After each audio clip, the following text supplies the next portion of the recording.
यहाँ से स्टार्ट करेंगे। एजुट एरिया का टेस्ट नंबर यहाँ पर हम लोग देखेंगे। जो रिस्टार्ट हुआ टेस्ट पहला, जो भी बीपीएससी प्रीलिम्स का एग्जाम का डेट बढ़ा हुआ है, तो उसको लेकर के रिस्टार्ट किया गया, पेपर दोबारा से स्टार्ट किया गया। और यहाँ पर एजुट एरिया का पेपर ए है, ठीक है। तो सेट नंबर ए, और यहाँ से हम लोग पार्ट 1 इसका देख चुके हैं। करीब 75 के आसपास क्वेश्चन हम लोग कवर कर चुके हैं, है ना। 75 76 जो भी कवर किए अभी देख लेंगे। और यहाँ से स्टार्ट करते हैं पार्ट 2, उसके आगे से क्वेश्चन करेंगे। फिर उसके पेपर यहाँ पे जो रहेगा ये रिस्टार्ट का ए नंबर सेट का पेपर खत्म होगा आज, ठीक है। आते स्टार्ट करते क्वेश्चन देखते हैं। 75 तक किए थे, 76 से स्टार्ट करेंगे क्वेश्चन को। 76 से कथन ए और कारणार्थ पर विचार करना है। कथन ए बोला है, मध्यकालीन भक्ति आंदोलन एक समतावादी आंदोलन था जिसने जाति धर्म आधारित भेदभाव का पूर्णतः निषेध किया था। 76 का पहला स्टेटमेंट यहाँ से करेक्ट है। सेकंड बात है, सेकंड बोल रहा है कि भक्ति आंदोलन के प्रणेताओं ने जनसाधारण की क्षेत्रीय भाषाओं को अपने भाषा में उपदेश दिया था, अपने भाषा में उपदेश दिया। सेकंड क्या होगा, सेकंड भी करेक्ट है, दोनों बातें करेक्ट हैं, ठीक है। आंसर क्या होगा, इसकी व्याख्या नहीं कर रहा लेकिन बातें दोनों इसकी करेक्ट है, क्योंकि यहाँ पर ये भक्ति आंदोलन समतावादी आंदोलन की बात कर रहा था और यहाँ पर ये बात कर रहा है इसकी जो क्षेत्रीय भाषाओं पे उपदेश देने की, ठीक है। दोनों अलग अलग यहाँ पर बातें कर रहा है, इसकी व्याख्या नहीं कर रहा है। आंसर यहाँ से 76 बी करेक्ट है। 77 है, निम्नलिखित में से कौन सी रचना अमीर खुसरो की नहीं है। आंसर हो जाएगा 77 का करेक्ट आंसर लुलाब अल अल्लाब, ये यहाँ से आंसर होगा। फिर किसकी है, क्योंकि देखो अमीर खुसरो के 1253 से 1325 ईस्वी में मध्यकालीन भारत में एक महान कवि, संगीतकार और विद्वान थे। उन्हें तूतिया ए हिंद, भारत का तोता भी कहा जाता था, उसकी उपाधि दी गई थी। उनकी प्रसिद्ध रचनाओं में खजाइन उल फतू, तुगलकनामा, तारीख अलाई, किरान उल उस्सादिन, मितफा उल फतू, आसिका आदि यहाँ पर प्रमुख थी। लुबाब उल अल्लाब जो थी, इसकी रचना मध्यकालीन फारसी विद्वान मोहम्मद औफी ने की थी। आंसर यहाँ से 77 है। 78 महान मुगल सम्राट का राज्याभिषेक किस स्थान पर किया गया था। आंसर 78 का हो जाएगा, ये किया गया था कलानौर, कलानौर इसका सही आंसर हो जाएगा, ठीक है। पंजाब के गुरदासपुर जिले के कलानौर नामक स्थान पर 14 फरवरी 1556 को मिर्जा अबुल कासिम ने इसके द्वारा किया गया था। 79 नंबर आते हैं, निम्नलिखित पर विचार करना है। दिल्ली सल्तनत के अंतर्गत सैयद वंश का संस्थापक खिजर खान था। 79 का पहला स्टेटमेंट यहाँ से करेक्ट है। सेकंड बात है, सेकंड बोल रहा है कि खिजर खान रैयत ए आला की उपाधि धारण करता था, ठीक है, ये बात भी करेक्ट हो जाएगी। आगे, खिजर खान ने कभी सुल्तान की उपाधि धारण नहीं की थी, वह रैयत ए आला की उपाधि से संतुष्ट रहा था। अगला है, खिजर खान अपने सिक्कों पर तुगलकों के नाम का ही यहाँ पर रहने दिया था, करेक्ट होगा। और बदल लोदी जिसने सल्तनत के प्रथम अफगान का राज संस्थापक था। चारों बातें करेक्ट हैं। Answer D 79। क्वेश्चन 80 नंबर है, 80 नंबर। सूफी परंपरा के वहदत उल वजूद का क्या अर्थ है, यह क्या तात्पर्य होगा। आंसर हो जाएगा ठीक है, करेक्ट आंसर, इसका तात्पर्य परमात्मा के एक तत्व का सिद्धांत। सूफी परंपरा में अनेकों तकनीकी परिभाषिक शब्दावली का प्रयोग किया जाता है और उसी के अंतर्गत वहदतुल वजूद शब्दावली का अर्थ होता है परमात्मा के एकत्व का सिद्धांत, अर्थात एकेश्वरवाद की अवधारणा। आंसर यहाँ से बी करेक्ट है। 81 है, जिला योजना समिति के बारे में विचार करना है। इसका गठन अनुच्छेद 243 ZD के तहत किया गया था, जिसे संविधान के 73वें संविधान संशोधन 1992 द्वारा जोड़ा गया है। पहली बात 81 का करेक्ट हो जाएगा। पहली बात 81 का यहाँ से क्या होगा, सही है या गलत है, सोचो क्या होगी।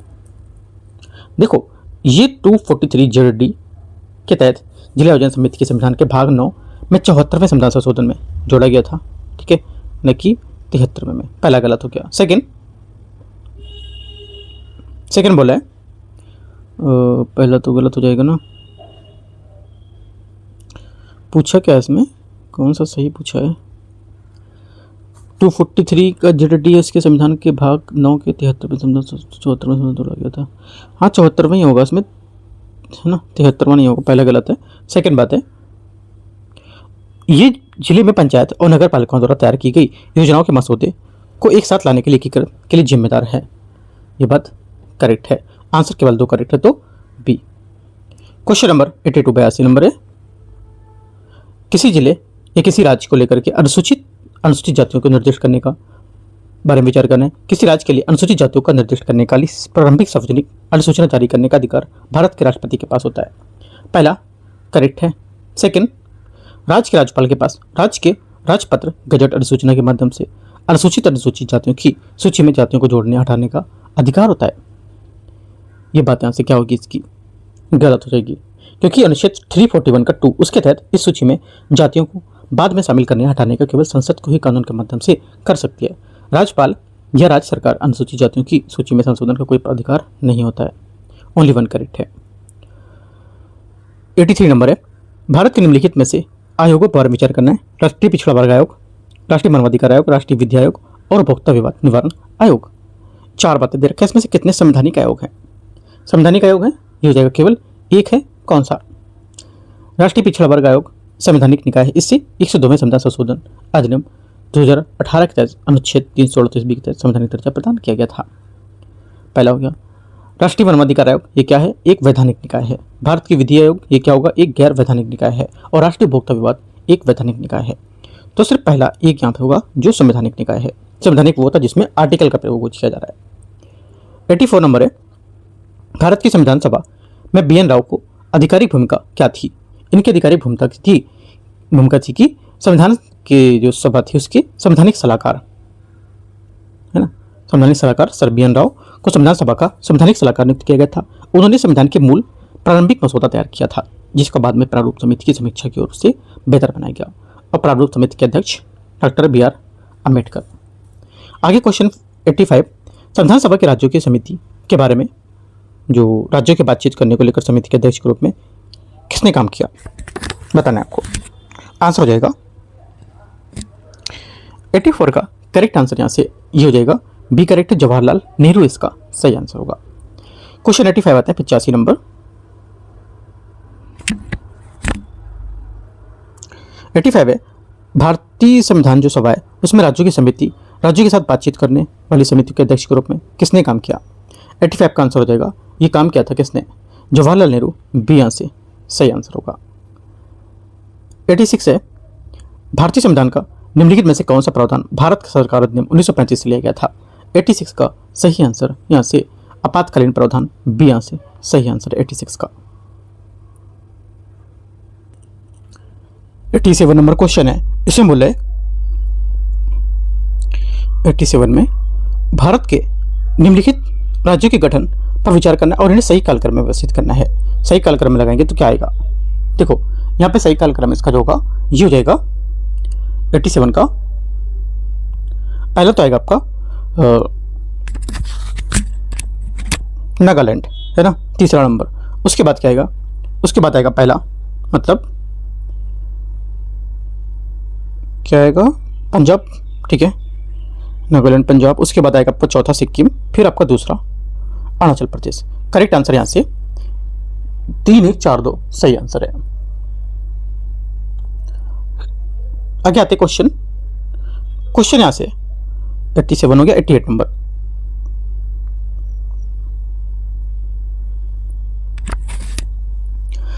पिछड़े वर्गों के लिए नियुक्ति के आरक्षण के लिए मुख्य रूप से संविधान के किस अनुच्छेद के तहत दिया जाता है? आंसर हो जाएगा 88 का करेक्ट आंसर यहाँ से ये आर्टिकल 16 का 4, बी यहाँ से सही आंसर होगा। क्वेश्चन नंबर 89, भारतीय संविधान के अनुच्छेद 14 के संबंध में विचार करना है।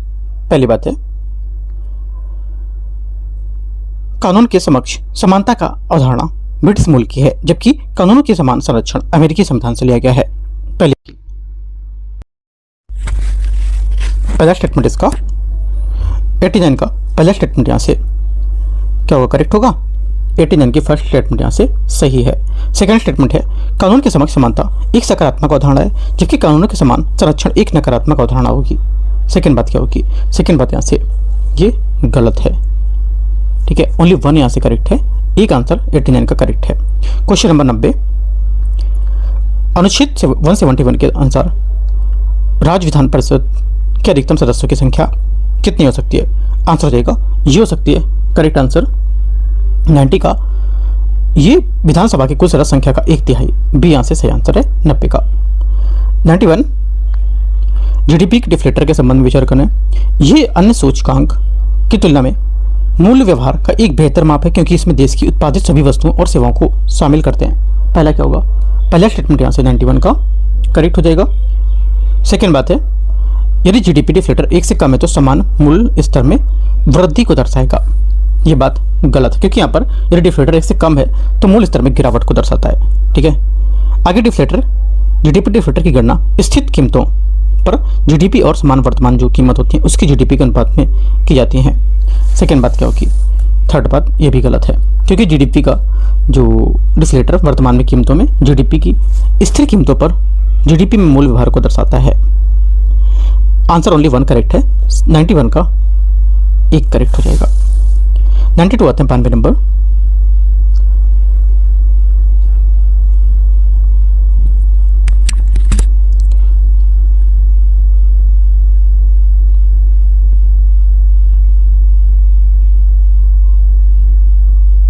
बानवे नंबर क्वेश्चन है, इसमें बोले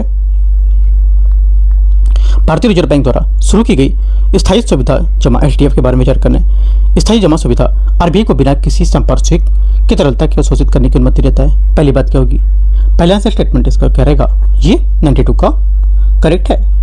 पहली बात सही है। सेकंड देखते हैं, पहले यहाँ से जो स्टेटमेंट रहेगा 92 का ये करेक्ट है। सेकंड यहाँ पर है, ये बोले कि स्थायी जमा सुविधा दर तरलता समायोजन सुविधा के गलियारे की सीमा जो होती है उसको निर्धारित करती है। सेकंड बात क्या होगी, सेकंड बात यहाँ से गलत है क्योंकि जो एचडीएफ होता है ये इसके माध्यम से आरबीआई बिना किसी जमानत की तरलता को अवशोषित कर सकता है। इसके विपरीत रिवर्स रेपो में आरबीआई को सरकारी प्रतिभूति में जमानत के रूप में देनी होती है।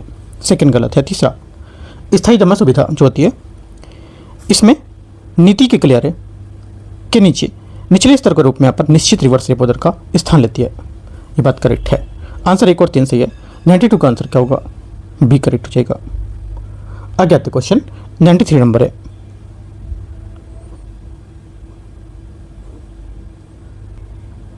है विकसित भारत रोजगार और आजीविका मिशन के जो ग्रामीण गारंटी अधिनियम है उसके बारे में विचार करने। ये मनरेगा प्रोग्राम की जगह लेगा। पहला क्या होगा, पहला स्टेटमेंट यहाँ से 93 का क्या होगा, करेक्ट है। ये ग्रामीण परिवारों को 150 दिन के वेतन के रोजगार की गारंटी देता है। 150 नहीं 125 दिन की। तीसरी बात यहाँ से, तीसरा बोला है कि ये ग्रामीण कार्यों में जल सुरक्षा, जलवायु के प्रति लचीलेपन इसको प्राथमिकता देगा। ये भी करेक्ट है। और चौथी बात है, ये काम मांगने की कानूनी अधिकार को हटा देता है ताकि प्रशासनिक लचीलापन बढ़ जाए। ये बात गलत होगी चौथी वाली। सिर्फ आंसर 1 और 3 करेक्ट है। सही आंसर क्या होगा, बी। क्वेश्चन नंबर 94 है, मूल कीमतों में सकल मूल्य वर्धन जीवीए और साधन लागत जो होती है उसकी सकल मूल्य वर्धन में अंतर होता है। निम्नलिखित में से कौन सा समीकरण मूल कीमतों पर सकल मूल्य वर्धन को सही रूप से परिभाषित करता है। आंसर क्या होगा, आंसर हो जाएगा करेक्ट यहाँ से 94 का सही आंसर जीवीए मूल कीमतों पर इक्वल जीवी कारक लागत पर और उत्पादन कर माइनस उत्पादन सब्सिडी। आंसर 94 का ए करेक्ट है। 95 नंबर है, 95 बोला है सूक्ष्म लघु और मध्यम उद्यम के बारे में इन्हें औपचारिक अर्थव्यवस्था में शामिल करने के संबंध में विचार करना है। एमएसएमई की भारत की जीडीपी का 40% से अधिक का योगदान करता है।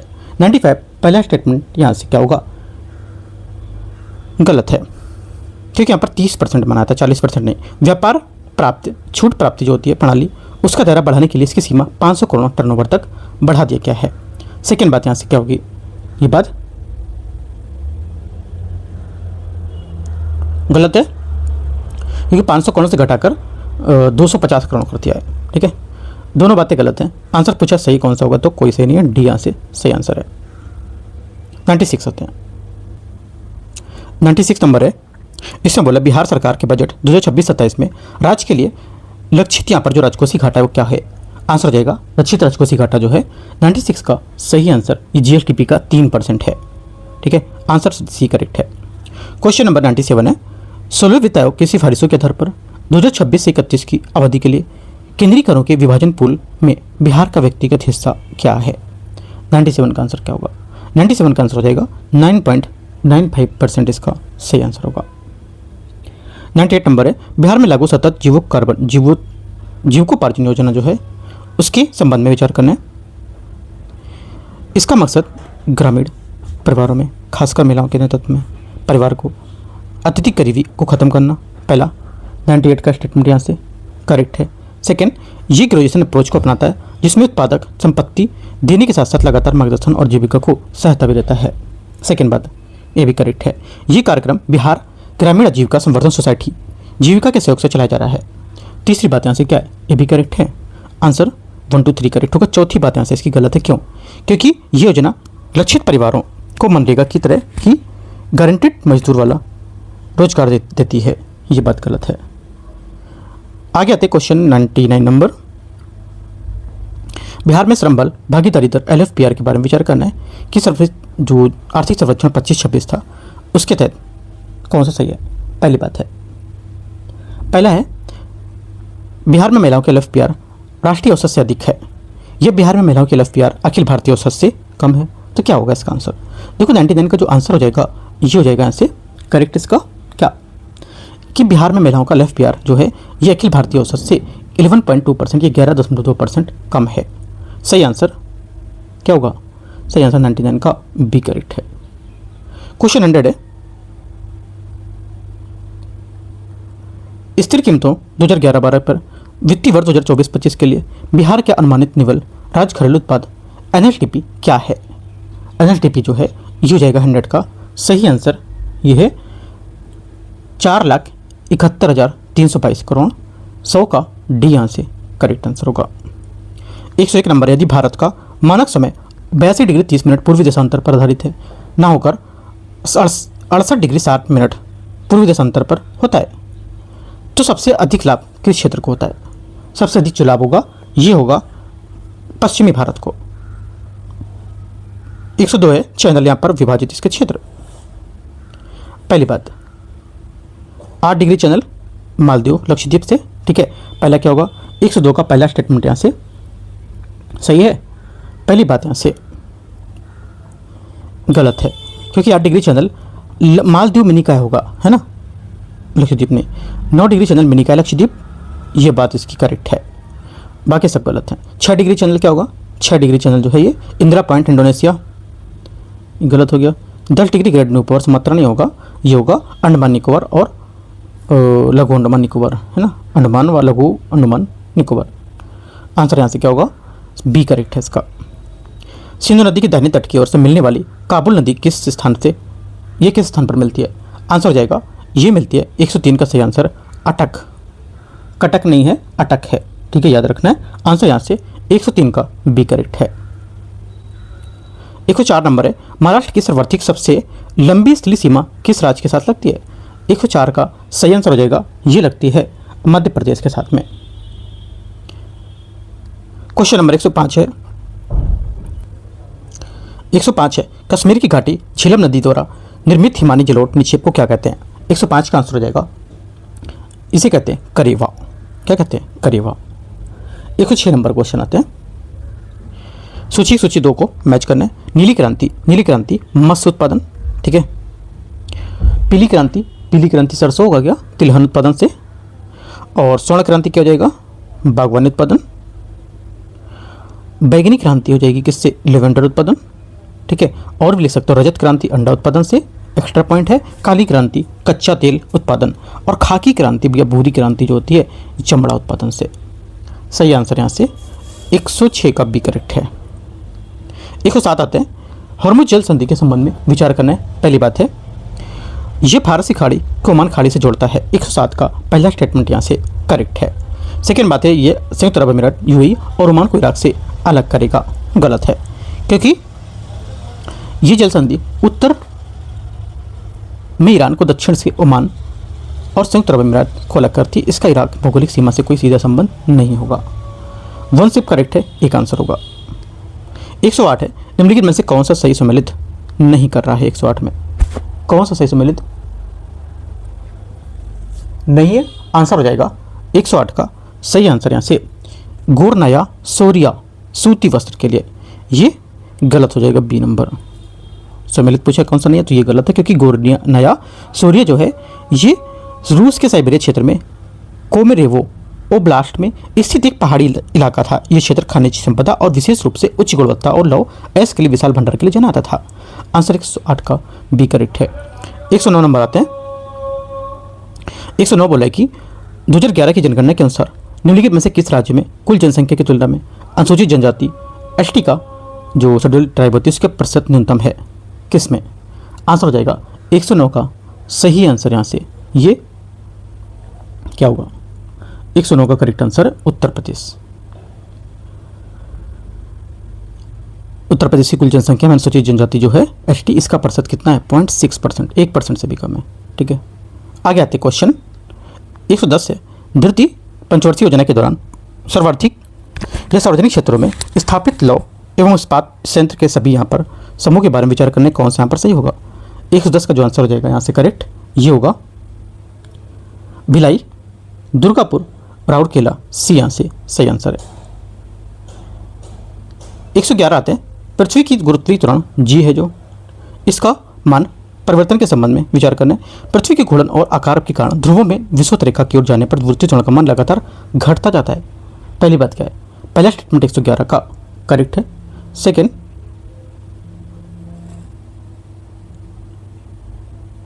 सेकेंड यहां से यदि पृथ्वी की घूर्णन गति बढ़ जाती है तो ध्रुवों पर जी का मान उसी अनुपात में घटेगा। सेकेंड बात क्या होगी? सेकेंड बात यहां से ये भी करेक्ट है, नहीं ये गलत है। तीसरा, क्योंकि यहां पर ध्रुव सीधे पृथ्वी के घूर्णन अक्ष पर स्थित होते हैं जहां घूर्णन की त्रिज्या शून्य होती है, अतः ध्रुवों पर अपकेंद्री बल शून्य होता है, जिसका अर्थ है कि पृथ्वी की घूर्णन गति में किसी बदलाव पर ध्रुवों पर जी का मान पर कोई प्रभाव नहीं पड़ेगा। आगे आते हैं क्वेश्चन तीसरा स्टेटमेंट है पृथ्वी की सतह पर अंदर डी गहराई पर जी का मान पृथ्वी की सतह से एच ऊंचाई के लिए इसके मान के बराबर होता है जब डी बराबर 2h हो। एकदम सही है, सही आंसर 1 और 3 करेक्ट हो जाएगा बी नंबर। 112 आते हैं। एक चालक एफ फोकस दूरी वाले उत्तल दर्पण के पीछे आ रहे वाहन को देखता है। यदि जैसे वाहन दर्पण पीछे की दूरी को कम होती जाती है, बनने वाले प्रतिबिंब विशेषताओं की गति का अच्छा सबसे वर्णन इनमें से कौन करता है? आंसर हो जाएगा 112 का सही आंसर यहाँ से क्या होगा? 112 का सही आंसर हो जाएगा यहाँ से प्रतिबिंब फोकस के दर्पण से ध्रुव की ओर बढ़ता है तो प्रतिबिंब क्या होगा? उसका आकार बढ़ेगा, लेकिन यहाँ पर वस्तु से छोटा ही रहेगा, है ना। आंसर क्या होगा? 112 का ए करेक्ट है। उत्तल दर्पण हमेशा एक ऐसा प्रतिबिंब बनाता है जो सीधा आभासी दर्पण के पीछे वास्तविक और वस्तु से छोटा होता है, चाहे वस्तु कितनी भी स्थिति में बड़ी हो। क्वेश्चन 113 आते हैं। 113 है, जब कोई ध्वनि तरंग हवा से पानी में प्रवेश करती है तो ध्वनि तरंग का कौन सा गुण बदल जाता है? 113 का आंसर हो जाएगा ये बदल जाता है। एक तो ध्वनि की तरंग की चाल, ठीक है, और एक ध्वनि की तरंग दैर्ध्य, लेकिन इसकी आवृत्ति पर कोई फर्क नहीं पड़ता है। आंसर 1 और 3 सही आंसर है। 114 नंबर है। दो बेलनाकार तांबे के तार x और y का द्रव्यमान समान है। तार की त्रिज्या x है, y त्रिज्या से आधी है और तार के प्रतिरोध का तार y के प्रतिरोध से RX/RY क्या होगा? आंसर हो जाएगा RX/RY बोल सकते हो। तो आंसर जो 114 का हो जाएगा ये हो जाएगा 16:1। 16:1 इसका सही आंसर है। आगे आते हैं क्वेश्चन 15। तापीय विकिरण और हरित गृह प्रभाव के संबंध में विचार करना है। कसरणी का विकिरण वक्र यह दर्शाती है कि जैसे जैसे पिंड का तापमान बढ़ता है अधिकतम उत्सर्जन की तरंग दर छोटी तरंग दर को विस्थापित कर देती है या विस्थापित हो जाती है। पहला क्या होगा? पहली बात यहाँ से स्टेटमेंट 115 का करेक्ट है। सेकंड, पृथ्वी के सौर वायुमंडल में आने वाले लघु तरंग सौर विकिरण के लिए पारदर्शी है, लेकिन बाहर जाने वाले दीर्घ तरंग पार्थिव इंफ्रारेड विकिरण के लिए अपारदर्शी होगी। सेकेंड बात भी करेक्ट है, दोनों बातें एकदम करेक्ट है। आंसर 1 और 2 सी। 116 नंबर क्वेश्चन है। एक विज्ञान प्रयोग में प्रकाश की एक धातु की प्लेट पर पड़ता है और इलेक्ट्रॉन को मुक्त करता है। यदि आप प्रकाश की तीव्रता को दोगुना कर देंगे तो, लेकिन इसकी आवृत्ति को समान रखेंगे तो इलेक्ट्रॉनों के साथ क्या होगा? इलेक्ट्रॉनों के साथ होगा कि ये 4 स्टेटमेंट यहाँ पर दे रखा है। ये गतिज ऊर्जा वर्धित रखेगा और प्रकाश विद्युत धारा दोगुनी कर देगा। आंसर 116 का बी करेक्ट है। 117 आते हैं। सूची 1 सूची 2 प्रकाशिक घटनाएं और यहाँ पर इसके मूल वैज्ञानिक सिद्धांत क्या होंगे? तरासे गए हीरे को चमकना 17 पहला क्या होगा? 17 का फर्स्ट स्टेटमेंट यहाँ से ए का 2 प्रांतिक परावर्तन। अगला दिन के समय आकाश का नीला रंग, बी का 3 रेले प्रकीर्णन, साबुन के बुलबुले रंगों का बनना, सी का 4 पतली फिल्म का तरंग व्यतिकरण और धुंध में टिंडल प्रभाव, D1। करेक्ट आंसर क्या होगा? 117 का ए करेक्ट है। 118 पानी से भरे जो बीकर है उसमें शीशे की गोली के युक्त बर्फ का टुकड़ा तैर रहा है, ठीक है, और बर्फ के पूरी तरह से पिघलने पर बीकर में पानी के स्तर का क्या होगा? ये हो जाएगा क्या? ये पानी का स्तर नीचे चला जाएगा या घट जाएगा? बी यहाँ से आंसर होगा इसका। जब बर्फ का टुकड़ा सीधे यहाँ शीशे की गोली को लेकर के यहाँ पर तैर रहा होता है तब बर्फ और दोनों पानी का भार जितना होता है उतना ही होता है, इक्वल होता है। ये नहीं कि आप उसमें बर्फ होकर पिघल जाएगी जो पानी पड़ जाएगा, है ना, उतने भार के बराबर ही पानी विस्थापित होता है। आर्किमिडीज का सिद्धांत है। आंसर यहाँ से 118 का बी करेक्ट है। आगे आते क्वेश्चन 119 नंबर। निम्नलिखित में से कौन सा कथन नैज अर्धचालक के परम ताप 0 केल्विन के कमरे के तापमान को बढ़ने पर इसके विद्युतीय व्यवहार का सटीक वर्णन करता है?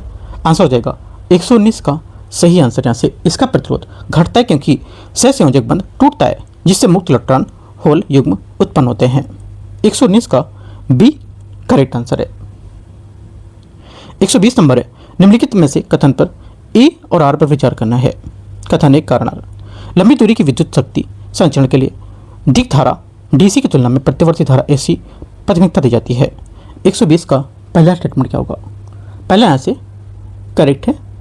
सेकेंड, ट्रांसफार्मर की स्टेप अप क्रिया वोल्टेज को बढ़ाकर और धारा को अनुपातिक रूप से घटाकर संरक्षण शक्ति हानि को न्यूनतम करती है।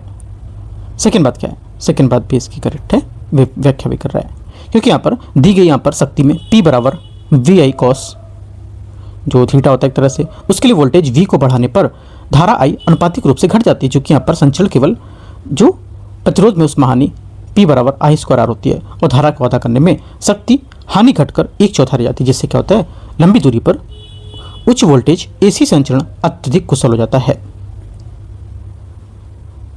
आंसर ए करेक्ट है। क्वेश्चन नंबर 121 है।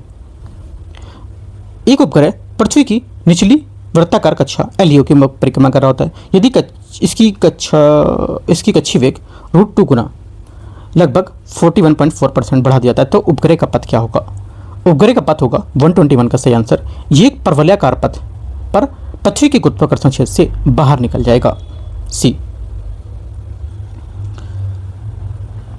आगे आते क्वेश्चन 122 नंबर। 122 है पीएच पैमाने पर और बफर के संबंध में विलयन के संबंध में विचार करना है। 100 डिग्री सेंटीग्रेड पर शुद्ध जल का जो पीएच है C1 से कम होता है, फिर भी यह रासायनिक रूप में उदासीन रहता है। 122 का पहला स्टेटमेंट क्या होगा? 122 का पहला स्टेटमेंट यहाँ से करेक्ट है। 122 का पहला करेक्ट है। दूसरा यहाँ से दूसरा बोला कि मानव रक्त का पीएच मान जो होता है मुख्य रूप से जो कार्बनिक एसिड होते हैं, कार्बनिक जो एसिड होते हैं बाइकार्बोनेट बफर प्रणाली द्वारा 7.35 और 7.45 के बीच नियंत्रित रहता है। सेकंड क्या होगा? सेकंड यहाँ से भी सही है। तीसरा है अम्लीय बफर विलयन में थोड़ी मात्रा प्रबल अम्ल मिलाने पर इसका पीएच मान तेजी से घटता है। तेजी से घटता नहीं है, ये बढ़ता है। गलत हो जाएगा, 1 2 करेक्ट यहाँ से। आगे आते 123 नंबर क्वेश्चन। सूची 1 सूची 2 को मैच करना धातु तत्व और इसके यहाँ पर मुख्य निष्कर्षण विधि कौन सी है? सूची 1 सूची 2। पहली बात है, पहला बोला है कि एल्युमिनियम 23 में एल्युमिनियम क्या होगा? एल्युमिनियम आपका जाएगा हॉल्ट हेराल्ड इलेक्ट्रोलिटिक रिडक्शन। उसके बाद लोहा आपका जाएगा बी का 3 ब्लास्ट फर्नेस अपचयन। सीसा आपका जाएगा 1 प्रगलन, राइट। और उसके बाद डी का 4 तांबा फर्जन। करेक्ट आंसर यहाँ से 123 का ए करेक्ट है। 124 है हेक्सा मेथिलीडाइमीन और एडिपिक एसिड के संघनन बहुलीकरण द्वारा कौन सा बहुलक निर्मित होता है जिसके बहुलक श्रृंखला का एमाइड लिंक होते हैं? आंसर क्या होगा? 124 का सही आंसर यहाँ से ये नायलॉन 6 इसका सही आंसर होगा। कवक और जीवाणु वृद्धि को रोकने के लिए फलों के रस, अचार और वातित शीतल पेयजल जैसे अम्लीय जो खाद्य पदार्थ है, इसमें खाद्य परिरक्षक के रूप में किस रासायनिक यौगिक को व्यापक रूप से प्रयोग करते हैं? 125 का आंसर हो जाएगा। इसका प्रयोग करते हैं सोडियम बेंजोएट का। सोडियम बेंजोएट इसका सही आंसर होगा। 126 नंबर है, आवर्त सारणी में आवर्त प्रवृत्तियों के संबंध में विचार करना है। विद्युत ऋणात्मकता आवर्त सारणी में बाएं से दाएं जाने पर बढ़ती है, वर्ग में ऊपर से नीचे घटती है। पहली बात 126 का स्टेटमेंट करेक्ट है। सेकंड, क्लोरीन की इलेक्ट्रॉन जो लब्धि होती है, एंथैल्पी इलेक्ट्रॉन बंधुता जिसको बोलते हैं, ये फ्लोरीन की तुलना में अधिक ऋणात्मक होती है। करेक्ट है। तीसरा, नाइट्रोजन की प्रथम आयनन जो एंथैल्पी होती है, स्थिर अर्ध भरे पी कक्षकों के कारण ऑक्सीजन से अधिक होती है। तीसरी बात भी करेक्ट है। आवर्त सारणी की जो प्रवृत्ति है उसके बारे में तीनों स्टेटमेंट यहाँ से सही आंसर है। क्वेश्चन 127 है, निम्नलिखित में से कथन एक कारणार जंग को रोकने के लिए गैल्वेनिकरण की प्रक्रिया में लोहे की चादरों को जस्ता की परत चढ़ाई जाती है। 27 का पहला स्टेटमेंट यहाँ से सही है। सेकंड यहाँ से सेकंड बोला है कि जस्ता का मानक अपक्षय जो विभव होता है ये लोहे से कम होता है, जिससे क्या होता है सतह पर खरोंच आने पर भी ये बलदानी एनोड के रूप में काम करता है। दोनों बातें क्या है? करेक्ट है। उसकी व्याख्या भी सही कर रहा है, एकदम सही स्टेटमेंट है दोनों। 128 आते हैं, जब पानी में नमक NaCl मिलाया जाता है तो शुद्ध पानी की तुलना में बनने वाले विलयन और क्वथनांक की मांग पर क्या प्रभाव पड़ेगा? 128 का आंसर हो जाएगा, इस पर प्रभाव पड़ेगा कि ये क्वथनांक बढ़ेगा जबकि हिमांक घटता है। सी यहाँ से सही आंसर है। 129 नंबर है 129, मौसम अवलोकन जो गुब्बारे होते हैं उसको भरने के लिए हाइड्रोजन गैस की तुलना में हीलियम गैस को प्राथमिकता क्यों दी जाती है, जबकि हाइड्रोजन में उठाने की क्षमता अधिक होती है? आंसर 129 का करेक्ट आंसर बी, हीलियम रासायनिक रूप से निष्क्रिय और अज्वलनशील है, जो दहन सुरक्षा को क्या करती है? सुनिश्चित करती है। बी क्या होगा 129 का सही आंसर हो जाएगा। और हाइड्रोजन H2 है, ये सबसे हल्की गैस होती है और बेहतर उत्प्लवकता प्रदान करती है, लेकिन ये अत्यधिक ज्वलनशील है और वायुमंडलीय में ऑक्सीजन के साथ मिलकर विस्फोटक मिश्रण बना सकती है। आगे आते क्वेश्चन 129 हो गया 30, हरित लवक और सूत्रकणिका के संबंध में विचार करना है। दोनों कोशिकाओं का अपना वृत्ताकार DNA और 70S राइबोसोम होता है। पहली बात क्या होगी? 130 का स्टेटमेंट करेक्ट है। सेकंड, दोनों कोशिकाएं अर्धस्वायत्त और अपने स्वयं के कुछ संरचनात्मक प्रोटीन का संश्लेषण कर सकती है। सही बात है।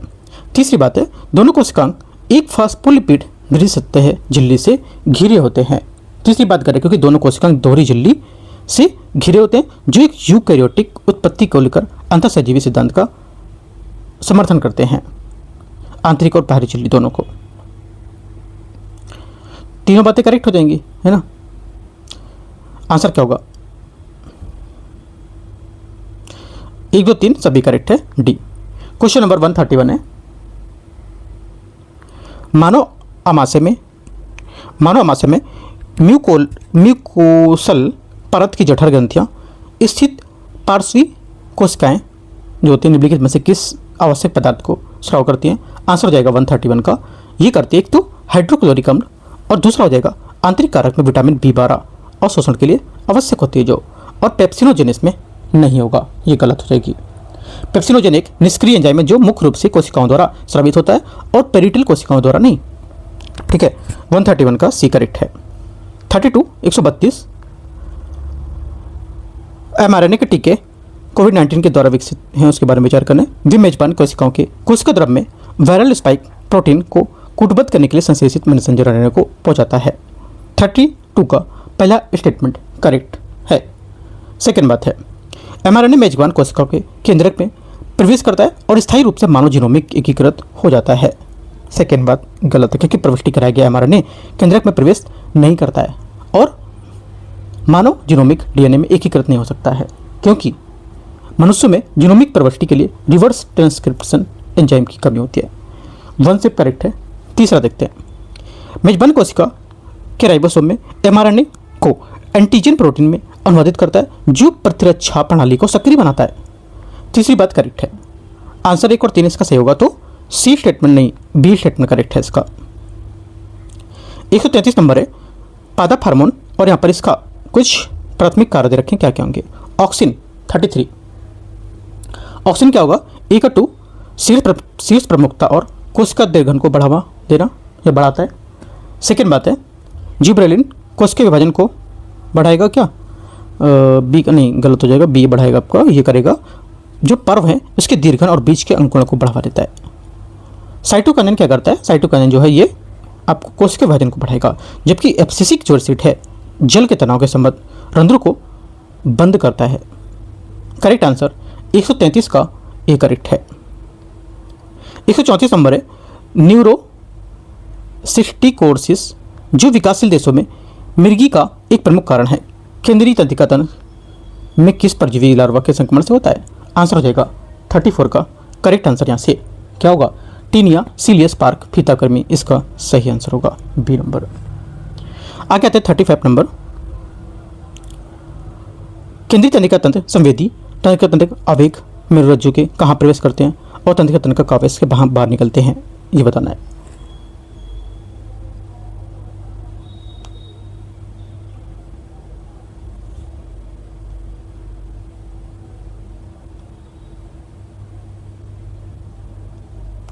आंसर क्या होगा, आंसर आंसर हो जाएगा 35 का करेक्ट आंसर। ये संवेदी ऊतक जो होते हैं उसमें आवेग पृष्ठ मूल द्वारा प्रवेश करते हैं, प्रेरक आवेग आधार मूल द्वारा बाहर निकलते हैं। आंसर क्या होगा, 135 का बी यहाँ से सही आंसर हो जाएगा। 136 नंबर आते हैं, वह पारस्परिक क्रिया जिसमें एक जीव दूसरे जीव को मारकर खा जाता है कहलाता है क्या। ये कहलाता है, क्या कहलाता है, परभक्षण या कुछ और, परभक्षण कहलाता है, बी सही आंसर है इसका। 37 है अग्नाशय की लैंगरहिंस दीपकों की अल्फा कोशिकाओं द्वारा कौन सा हार्मोन स्रावित होता है जो यकृत ग्लाइकोलिसिस के प्रेरक के रूप में शर्करा रक्त स्तर को बढ़ाता है।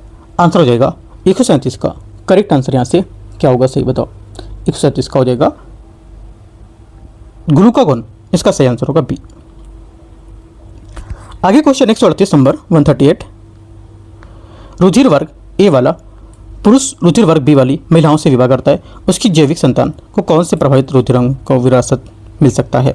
आंसर क्या होगा, 138 का आंसर हो जाएगा आपका यहाँ से ए बी और ओ, ये सभी होंगे डी। 139 है 139 नंबर, प्रसव के शुरुआती दिनों में दौरान मानव माताओं द्वारा स्रावित पीला गाढ़ा तरल कोलेस्ट्रॉल किस वर्ग के एंटीबॉडी में प्रचुर उपस्थिति के कारण नवजात शिशु को प्राकृतिक निष्क्रिय प्रतिरक्षा प्रदान करता है। आंसर हो जाएगा 39 का सही आंसर। यहाँ से क्या, इम्यूनोग्लोबिन IgA, ए यहाँ से सही आंसर हो जाएगा 39 का। 140 नंबर है 140, निम्नलिखित में से कथन ए और कारणर, कथन ए कारणर जैववर्धन का तात्पर्य खाद्य श्रृंखला में कर्मिक पोषी स्तरों में अजैव घटनी जहरीले पदार्थों की सांद्रता से लगातार वृद्धि से होता है। पहली बात 140 का स्टेटमेंट क्या हो जाएगा, करेक्ट है, पहला स्टेटमेंट एकदम सही है। दूसरा क्या होगा, दूसरा बोला कि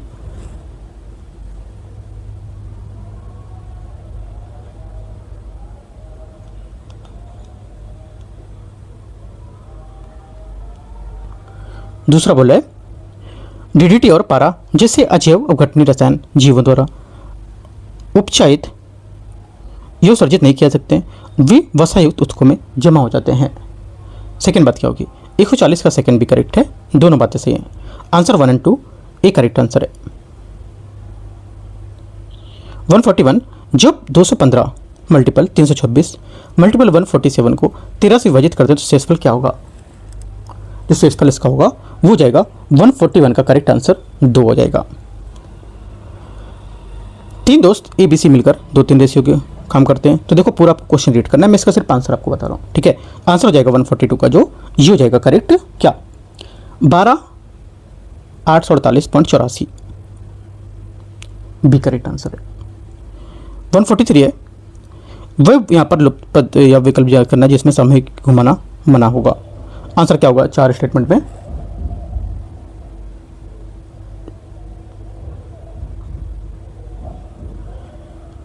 143 का आपका जो आंसर हो जाएगा क्या होगा, ये हो जाएगा डी करेक्ट ये वाला। 144 है, किसी संख्या में 60% का 15% उस संख्या का कौन सा भाग होगा, 144 का आंसर हो जाएगा 9% के, सी।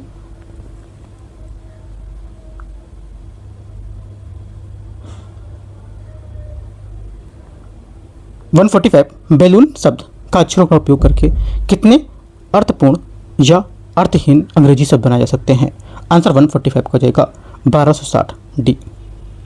प्रीतम और गौरव किसी कार्य को मिलकर के हमसे 18 दिन 24 दिन पूरा कर सकते हैं और दोनों मिलकर उस काम को शुरू करते हैं, लेकिन प्रत्येक तीसरे दिन वो केवल प्रीतम ही कार्य करता है।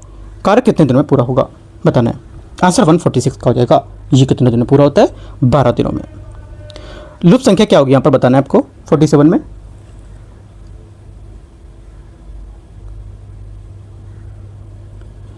आंसर हो जाएगा 47 का सही आंसर 537, यहाँ से करेक्ट आंसर होगा। 148 है, लुप्त पद यहाँ पर ज्ञात करना है, क्या आएगा चौथे में, लुप्त पद जो आएगा 48 का 30 आएगा। अगर टेबल को शब्द को खास पैटर्न में GZYOV के तौर पर कोड किया जाए, उसी कुछ भाषा में चेयर शब्द को कैसे लिखा जाएगा, आंसर हो जाएगा 149 का करेक्ट आंसर ए, यहाँ से सही होगा।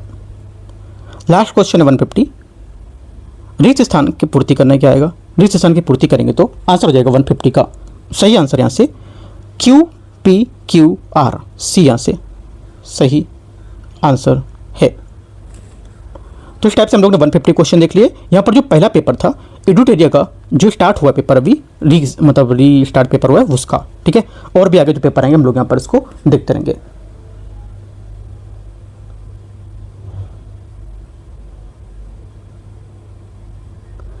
एंड करते हैं यहाँ से इसको। All the best, thank you.